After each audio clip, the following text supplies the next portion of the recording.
Hello everyone, मैं हूँ ऋतु। मेरे चैनल में आप सभी का बहुत बहुत स्वागत है। आज मैं फिर से हाजिर हूँ एक कमेंट सेक्शन वीडियो को लेके, जिस पे मैं आपके द्वारा दिए गए हर कमेंट्स का जवाब भी देती हूँ और कुछ कमेंट्स के साथ बात भी करती हूँ और आपको रिप्लाई भी करती हूँ जो मैं कमेंट सेक्शन में नहीं दे पाती या फिर नहीं देना चाहती।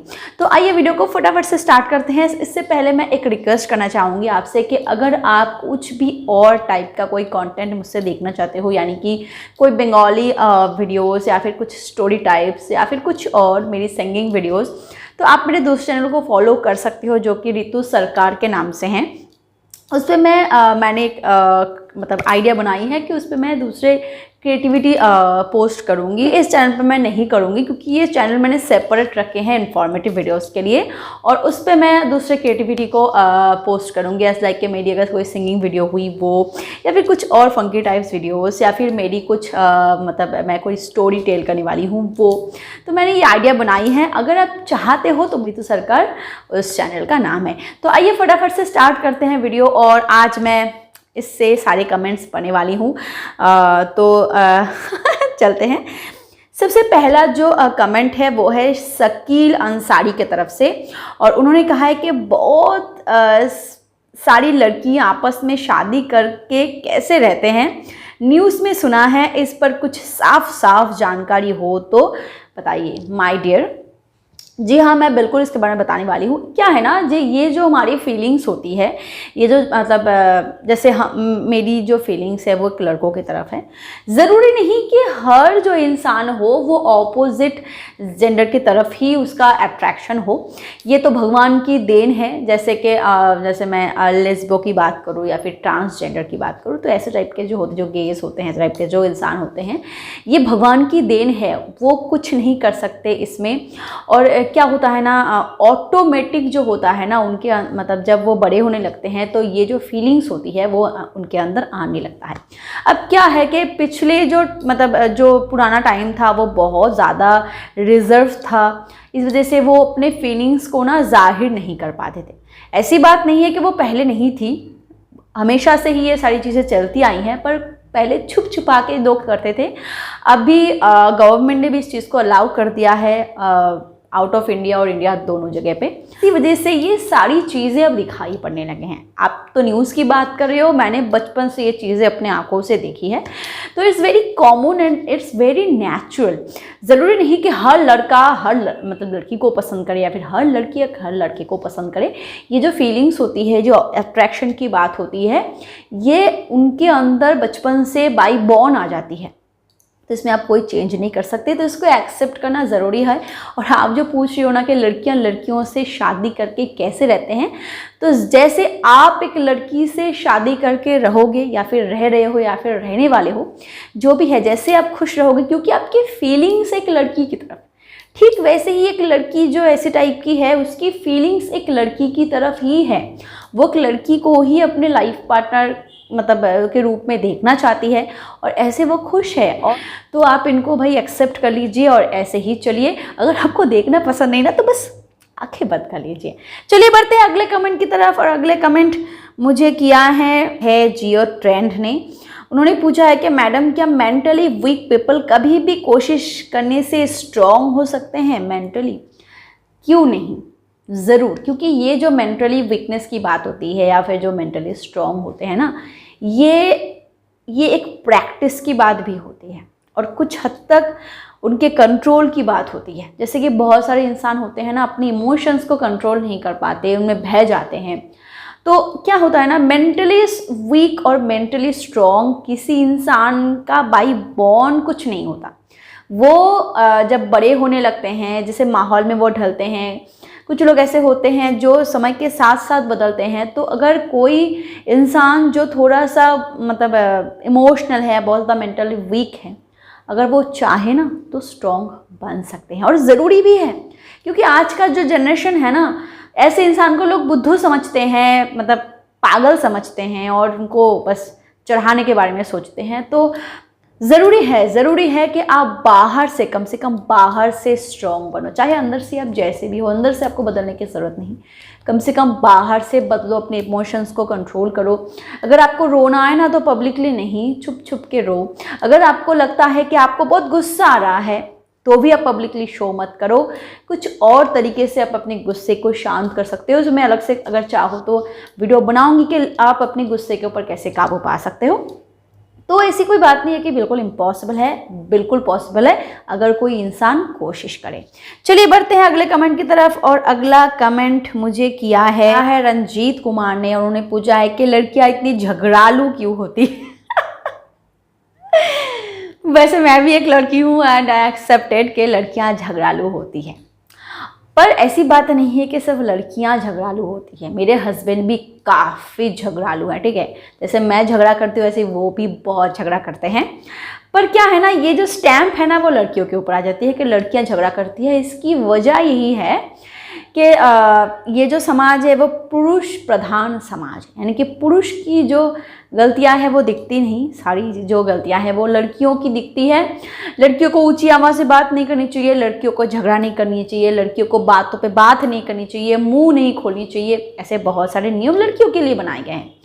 तो इसी वजह से अगर लड़कियां मुंह भी खोलती है ना, मुंह फाड़ती है, तब भी वो झगड़ालू है, तब भी वो झगड़ा करती है।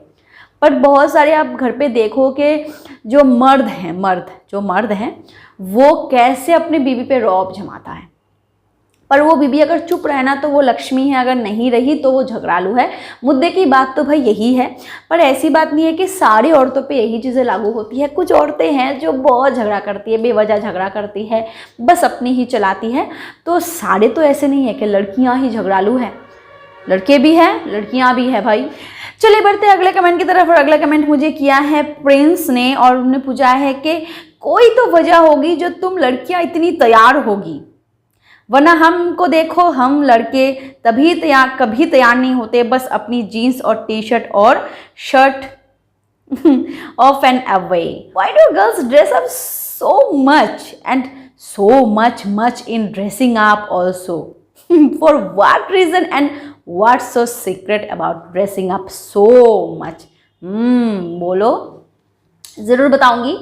देखिए, अगर हम ड्रेसअप करना बंद कर दें ना तो ये सारे जो मतलब बड़े बड़े ब्रांड्स हैं, जैसे कि लिपस्टिक के हो गए, जैसे कि लाइनर के हो गए, हेयर्स के हो गए, ड्रेसअप के हो गए, इतने जो बड़े बड़े ब्रांड्स हैं सारे तो लड़कियों के लिए ही है भाई। हम लड़कियां सजती संवरती हैं, इसीलिए तो ये सारे ब्रांड्स चल रहे हैं। जैसे कि लड़कों के लिए क्या है, घड़ी, हेयर जेल, ड्रेस, मतलब ड्रेस के देखो जीन्स, शर्ट्स, टी शर्ट, ज़्यादा से ज़्यादा गले का कुछ हो गया, बस परफ्यूम, बस हो गया।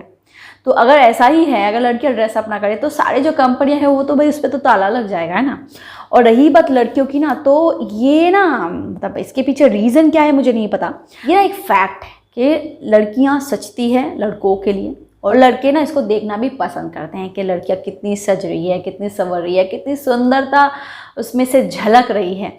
अब मैं बहुत एग्रेसिवनेस की बात नहीं कर रही हूँ कि बहुत ज़्यादा कोई कुछ कर ले, पर थोड़ी बहुत हल्की फुल्की, जैसे मैं अगर बना रही हूँ, मैं अगर वीडियो बनाने बैठी हूँ तो अगर मैं थोड़ी सी लिपस्टिक ना लगाऊँ, थोड़ा सा लाइनर यूज़ ना करूँ, हल्का सा मैं अगर हेयर स्टाइल ना करूँ, तो क्या मैं अच्छी दिखूँगी? तो ज़रूरत के लिए तो इतना करना ज़रूरी है भाई। और लड़कियां इतनी ड्रेसअप इसीलिए करती है कि वो अच्छी दिखे, क्योंकि जो सादगी है, ये जो मधुरता है, सुंदरता है, ये सारे जो वर्ड्स इस्तेमाल होते हैं ना वो अक्सर लड़कियों के लिए ही इस्तेमाल होते हैं। तो इसको भाई हमें तो मेंटेन करना है, तो इसलिए हमें तो सजना है। मैं एक सच बात बता रही हूँ जो कि मतलब ये मैं कह सकती हूँ कि यूनिवर्सल ट्रू है, और वो है कि लड़कियाँ 90% सजती संवरती हैं लड़कों के लिए, चाहे वो उसका हस्बैंड हो, चाहे उसका बॉयफ्रेंड हो, के लिए सजती है। तो ये तो फैक्ट है भाई। 10% है जो सिर्फ और सिर्फ खुद के लिए सजती है। चलिए बढ़ते अगले कमेंट की तरफ। और अगला कमेंट मुझे क्या है एस कुमार ने, उन्हें पूछा है कि रितु जी वियाग्रा क्या है, इसके बारे में डिटेल्स से बताइए, और क्या ये हमें लेनी चाहिए तो कब लेनी चाहिए, और कितने समय पहले लेनी चाहिए, और ये कैसे काम करते हैं रितु जी? इसमें आपका जवाब का इंतज़ार करूँगी, आप जवाब जल्दी देना। जी, मैं इस पे ऑलरेडी डिटेल वीडियो बना चुकी थी जो कि मैं डिलीट कर चुकी हूँ अपने चैनल से।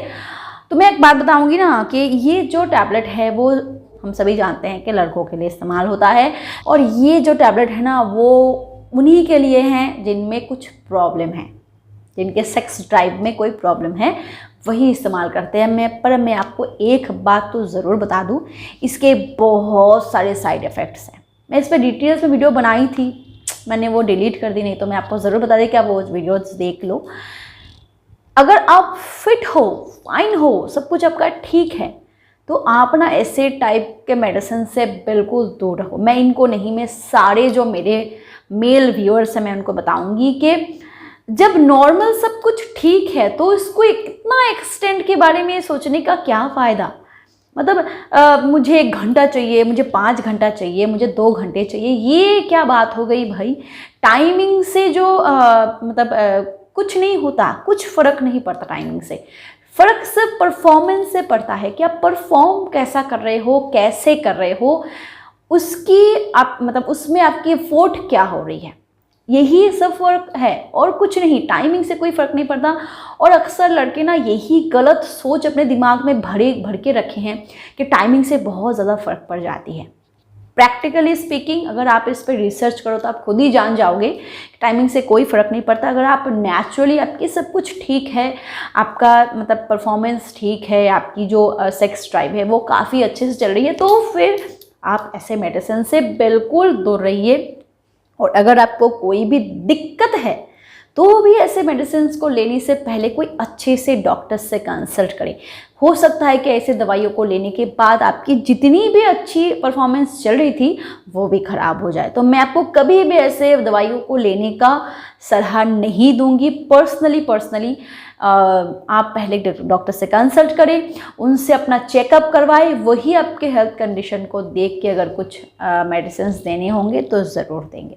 चलिए बढ़ते हैं अगले कमेंट की तरफ। और अगला कमेंट मुझे किया है बलराम जी ने। उन्होंने पूछा है कि मैम जी, लड़की को प्रपोज कैसे करें प्लीज़। देखिए भाई, मेरी तो ऐसी कोई एक्सपीरियंस है नहीं वैसे, पर फिर भी मैं आपको ये ज़रूर बताऊंगी कि लड़कियों को प्रपोज कैसे करें, इसकी कोई स्पेशल फॉर्मूला नहीं है।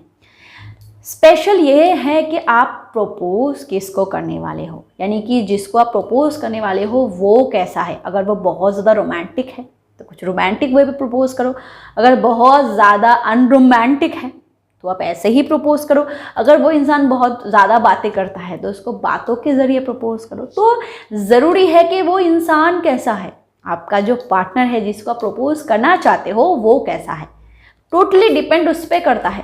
क्योंकि जो बहुत ज़्यादा अनरोमांटिक है वो रोमांस का उसके पास कोई भी मतलब नहीं है कि आप उसके पास उसको आप एक कैंडल डिनर पे लेके गए, जैसे फ्लावर से आपने डेकोरेट किया, आपने कैंडल लाइट्स जलाए, आपने गिफ्ट्स वगैरह अरेंज किए, सारी चीज़ों इतना अफोर्ड आपने किया, पर उसके पास शायद इतनी सी कीमत होगी उसकी।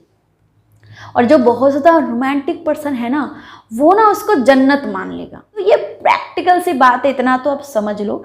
पहले ये समझ लो कि आपका पार्टनर कैसा है, आप खुद ही जान जाओगे कि उसको प्रपोज कैसे करना है। वैसे मैं आपको एक टिप ज़रूर दूँ, मैं खुद एक फ़ीमेल हूँ, मैं ये बात जानती हूँ, मैक्सिमम फीमेल के लिए काम करती है, और वो है कि लड़कियों को गिफ्ट्स बहुत पसंद है, बहुत पसंद है। और मैं ये बात नहीं बताऊँगी कि बहुत एक्सपेंसिव गिफ्ट उसको पसंद है, बट गिफ्ट्स उसको पसंद है। तो अगर किसी को प्रपोज करना चाहते हो ना, तो कोई ना कोई किसी ना किसी गिफ्ट्स के ज़रिए ही उसको प्रपोज करना। हाँ, इतना जानने की कोशिश ज़रूर करना कि उसको गिफ्ट्स में भी क्या पसंद हो सकता है। बढ़ते हैं अगले कमेंट की तरफ। और अगला कमेंट मुझे किया है डी सिंह ने। उन्होंने पूछा है कि मैडम योनि के आसपास डार्क सर्कल की मेडिसिन बताइए। देखिए, ये जो चीज़ है ना वो बहुत नेचुरल है, बहुत ही ज़्यादा नेचुरल है। और ये जो हमारे प्राइवेट पार्ट्स होते हैं ना, इसमें डार्क सर्कल जो होते हैं, यानी कि जो डार्क स्पॉट्स होते हैं, इसके आने के पीछे बहुत सारे रीज़न है। मैं इस पर ऑलरेडी डिटेल्स में एक वीडियो बना चुकी हूँ कि डार्क सर्कल क्यों होता है प्राइवेट्स एरिया में, और इसको आप हल्का इस कालेपन को आप कैसे हटा सकते हो। मैं पर्सनली सजेस्ट करूंगी कि कभी भी प्राइवेट पार्ट एरिया पे कोई मेडिसिन यूज़ करनी ही नहीं चाहिए, क्योंकि प्राइवेट पार्ट जो एरिया होता है ना वो बहुत ही सेंसिटिव एरिया होता है, बहुत सेंसिटिव एरिया, हमारे स्किन से बहुत अलग, उसमें बहुत सेंसेशन होती है। इस वजह से ना अगर कोई भी उस एरिया पे प्रॉब्लम हो गई ना तो आपको बहुत दिक्कत होने वाली है। तो आप उस एरिया को, अगर डार्क सर्कल है तो उसकी वजह जानने की कोशिश करो।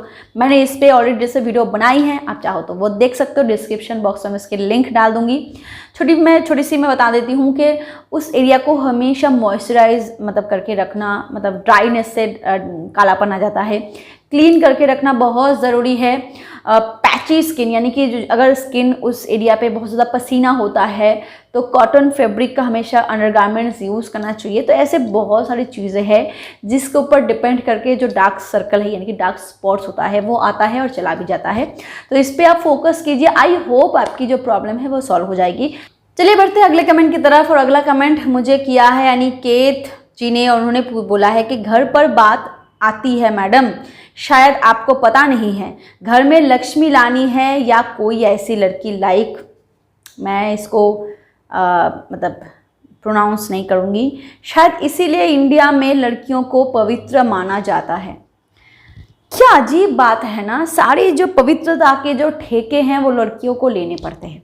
मतलब लड़के कुछ भी करे, कितनी भी लड़कियों से संबंध बनाए, कहीं भी जाए, कुछ भी करे, उनको जो वाइफ है वो तो लक्ष्मी ही चाहिए, यानी कि घर में लक्ष्मी ही लानी है। मतलब तो फिर वो ये क्यों नहीं सोचते कि वो जिस लड़की से संबंध बनाते फिरते हैं वो भी तो किसी के घर की लक्ष्मी बन सकती है, या फिर उसकी भी तो ख्वाहिशें हैं कि वो किसी की घर की लक्ष्मी बने। तो आप उसको पहले मतलब उनकी जो क्वालिटी है वो आप ख़राब करते हो, उनको कुछ और बना देते हो, फिर आप ढूंढते हो कि आपको एक लक्ष्मी चाहिए। इससे बाहर आओ, आप जैसे हो आपको वैसा मिलेगा और आप इसको एक्सेप्ट कर। तो अगर आप अच्छे हो ना तो शायद आपको अच्छा ही मिलेगा, और अगर आप बुरे हो तो आपको बुरा मिलेगा। ऐसा होता है ना कि घर की लक्ष्मी को लक्ष्मी बनाने का जो रिस्पॉन्सिबिलिटी है वो घर के नारायण का होता है। तो अगर आप अच्छे नारायण नहीं बन सकते तो कैसे आपकी बीवी एक अच्छी लक्ष्मी बनेगी, है ना। व्यूअर्स, आज का वीडियो इतना तक ही था। वीडियो अगर पसंद आए तो एक लाइक जरूर कर देना, और अगर आप मेरे चैनल के न्यू व्यूअर हो तो सब्सक्राइब करना बिल्कुल मत भूलना, क्योंकि आपको इस चैनल पे बहुत सारे ऐसे इन्फॉर्मेटिव वीडियोस मिल जाएंगे जिसकी आपको तलाश है। Thank you so much for watching my video. Keep watching and keep healthy. Bye bye.